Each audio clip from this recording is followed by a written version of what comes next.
अलग ही है। चुनाव नतीजे की तस्वीर अब धीरे धीरे साफ हो गई है। भोजपुरी स्टार खेसारी लाल यादव की बात करते हैं। लोक गायिका मैथिली ठाकुर, भोजपुरी स्टार पवन सिंह की पत्नी ज्योति सिंह चुनावी मैदान में उतरे और अपनी किस्मत आजमाई, लेकिन ज्यादातर को निराशा ही हाथ लगी। रैलियों में उमड़ी भीड़ को देखकर जो सितारे जीत का दम भर रहे थे, नतीजे आने के बाद उनकी आवाज तक नहीं सुनाई दे रही। भारी भरकम पॉपुलैरिटी के बावजूद राजनीतिक अनुभव की कमी और मजबूत प्रतिद्वंदी के सामने कई भोजपुरी सितारों को हार का मुंह देखना पड़ा।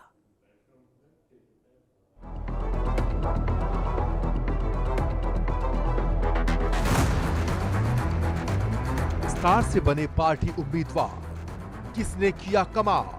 भोजपुरी सितारे, वोटर्स को कितने प्यारे? खेसारी लाल के साथ हो गया खेला। रितेश पांडे और मैथिली का क्या हुआ?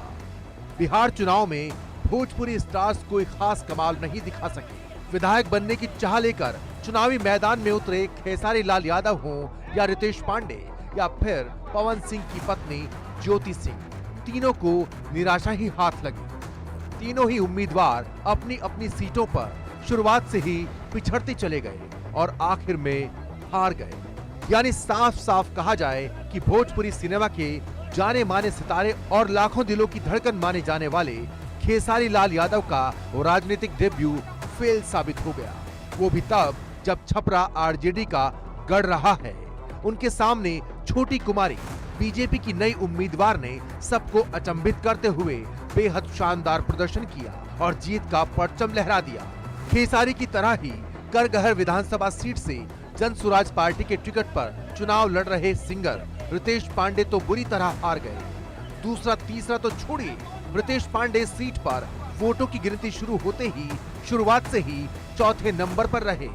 आखिर में बीजेपी के उम्मीदवार वशिष्ठ सिंह ने बाजी मारते हुए कांग्रेस उम्मीदवार संतोष कुमार मिश्रा को हरा दिया। वहीं हार की वजह की बात करें तो खेसारी की रैलियों में भारी भीड़ उमड़ रही थी, लेकिन भोजपुरी के दिग्गज सितारों और बीजेपी के स्टार प्रचारकों मनोज तिवारी, रवि किशन, पवन सिंह के प्रचार ने उनके खेसारी के खिलाफ माहौल बनाया। इतना ही नहीं, खेसारी के राम मंदिर पर दिए गए विवादास्पद बयान भी उन पर भारी पड़ गए।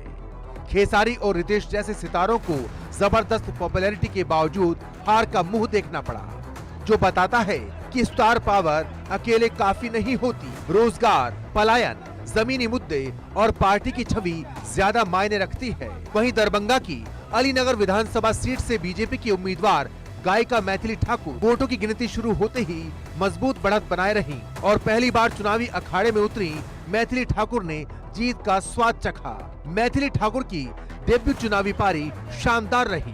भोजपुरी सुपरस्टार पवन सिंह की पत्नी ज्योति ने निर्दलीय तौर पर चुनाव लड़ा, लेकिन बुरी तरह हार गई। पवन सिंह ने एनडीए के लिए प्रचार किया।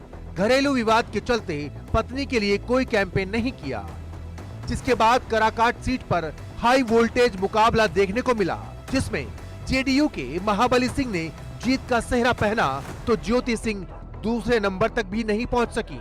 आपको बता दें कि चुनाव से पहले भोजपुरी सितारों की एंट्री ने डिजिटल कैंपेन को 120 करोड़ रुपए का बाजार दिया, लेकिन वोटिंग में स्टार वर्सेस स्टार की जंग सिर्फ एंटरटेनमेंट तक ही सीमित रह गई। भोजपुरी सितारों की भागीदारी ने चुनाव को एंटरटेनिंग तो बनाया, लेकिन वोटर्स ने स्थानीय मुद्दों, बेरोजगारी और पलायन को प्रायोरिटी दी। वहीं एनडीए की सुशासन की अपील भी काम आई, यानी वोटर अब स्टार पावर से ज्यादा वर्क पावर पर फोकस्ड है। Bureau report, India news.